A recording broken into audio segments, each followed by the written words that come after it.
I've had to narrow down my rant selections, but here's one that really used to get me, and still kinda does.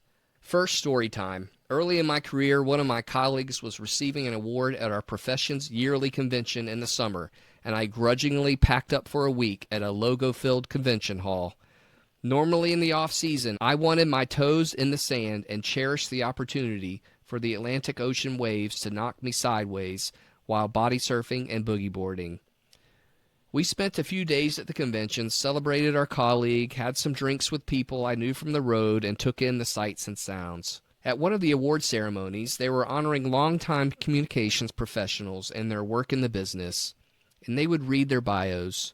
Only full-time staff with a department of 30 sports, or this person persevered despite 80-hour work weeks, etc., etc.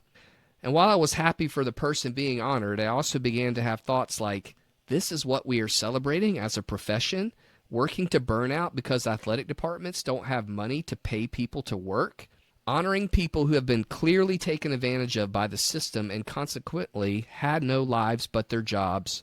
I was truly shaken by that experience.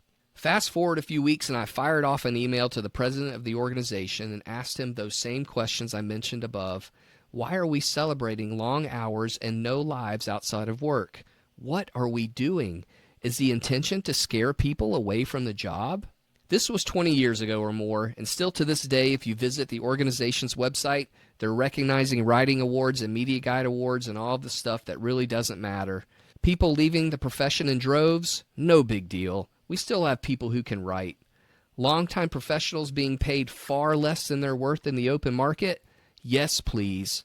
All while the presidents and vice presidents of this organization make six figures and do half of the work. I'm going to get in trouble for saying that, but it's the truth, and the profession should face up to that fact. So this is my suggestion to the people in charge. Why don't you change the arc of your organization? Reorganize your story to standing up for the people on campus who are the cogs in the machine, making everything hum. Don't let them take jobs for less than their worth. Use your juice on campus to try and get better pay and benefits for these people. Don't allow administrations to fire people at will and replace them with younger and cheaper talent, because all of us who've worked in the business knows this idea is always there.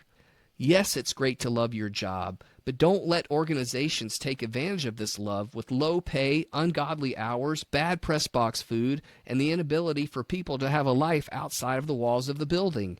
It's time to do better.